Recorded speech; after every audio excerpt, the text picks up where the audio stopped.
A great new video podcast coming out soon called Get Stoned. I bet you won't forget that one. He joins us live. Good morning, Roger. How are you? Excellent. Let's be clear. Get Stoned will be your daily dose of political coverage and nothing better. I will not miss it. Carl, this is really pretty outrageous. The problem here is kind of obvious, and that is anyone who's looking for a free, unfettered, completely open internet needs to stop looking at Facebook or Twitter or Instagram. They do not own the internet. They do own a number of powerful companies and programs on the internet. But for those who want a free, open internet, what we need are the rise of new platforms that don't utilize any of the underlying software of the companies I just mentioned and a few others. So this, I think, was a willful effort to embarrass the president. He had millions of supporters on Facebook and Twitter.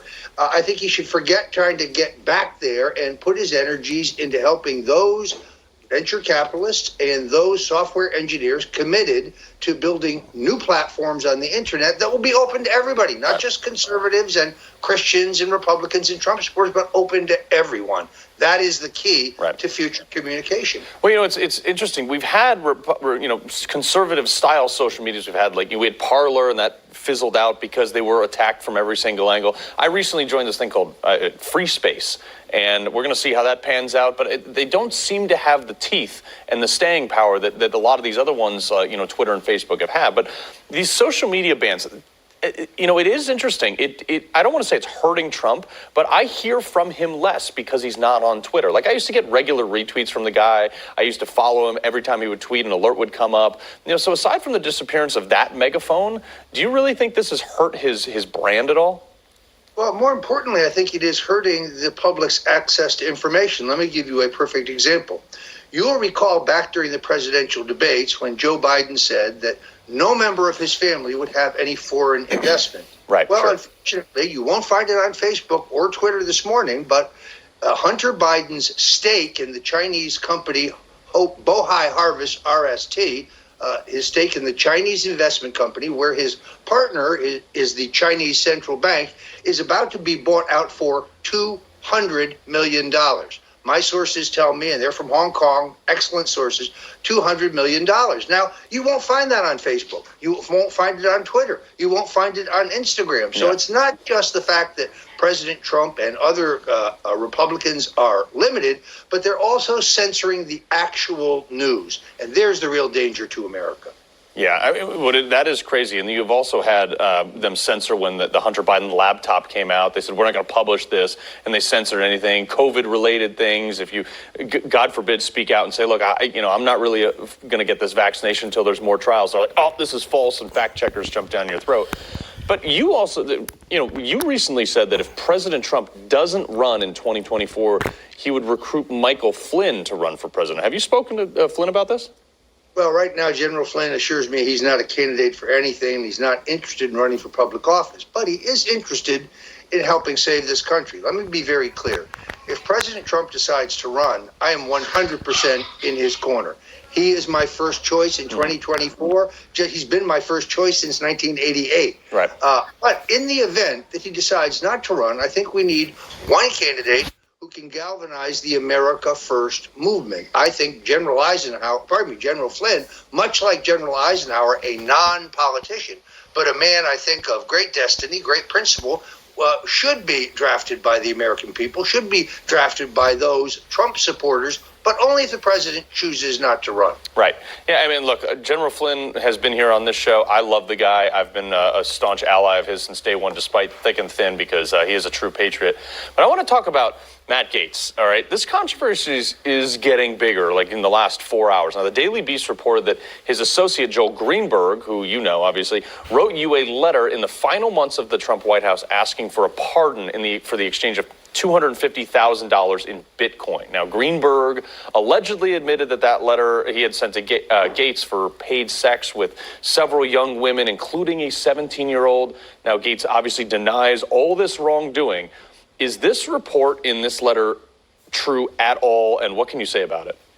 Not even remotely true. Look, first of all, anything reported by the Daily Beast has to be questioned. I did suggest to Mr. Greenberg that he get a different attorney. There was a memo prepared by his attorneys that I sent to a prospective attorney who declined to represent him. I've seen no evidence whatsoever, other than what I think are the baseless claims by Joel Greenberg, that Congressman Matt Gaetz has done anything whatsoever wrong. And this entire matter has been distorted by the Daily Beast. Why would you just print 6 text messages out of 47? Because if you saw the balance of these, you would see that not only was no money exchanged hands, not only was no effort made on his behalf, I recommended a better lawyer to him because I do think he was initially politically targeted. I have no reason to believe that his accusations against Congressman Gaetz are anything but an effort to cut a better deal for himself. In my view, Matt Gaetz has done nothing whatsoever wrong. I've seen no proof of it other than claims in the New York Times, attacks in the Washington Post, and so on. That's the problem here. It's not like you're facing a formidable criminal charge that you can defeat. You're chasing a rumor. You're chasing an accusation. Right. Matt Gaetz did nothing wrong. Yeah, well, and that's the other thing, too, is in today's world, just the simple allegation has already had Republicans backing away from. What do you say to those Republicans that are reading these Daily Beast reports and saying, we got to get away from Matt Gaetz? Those are the same gutless, white wine swilling, feckless Republicans who weren't there for Donald Trump when he was in an epic fight in 2020. The Republican Party does need a clean out. There's no question about it. But it's going to be leaders like Matt Gaetz and Marjorie Greene who I think are going to bring this party forward.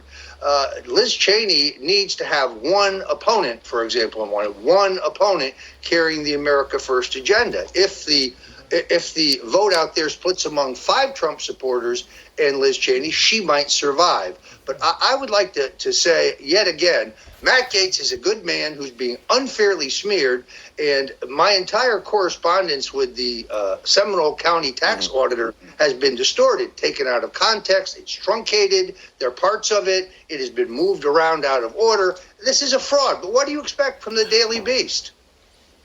Yeah. So, Roger, you have this new podcast, Get Stoned. It's your daily dose of politics. What can we expect from it real quick? Well, it's going to be at stonecoldtruth.com, which is I'm reviving the site. It'll also be on Recoil TV. Hopefully, through the modern miracle of technology, you'll be on 40 other platforms. But I'm going to try to give people straight from the shoulder, stone cold truth about the American dealings in politics that day. We will, just like you do here at Newsmax, very effectively take that morning's headlines and give you my political analysis. So I hope folks are ready for it. I put a lot of work into preparation. It's going to be good to get my voice back after being gagged by a federal judge for 18 months. There's so much that I have to say. I have an opportunity to say yet. I don't think I'm going to miss an episode of that. Roger Stone, we appreciate you joining us this morning. Great to be with you. All right.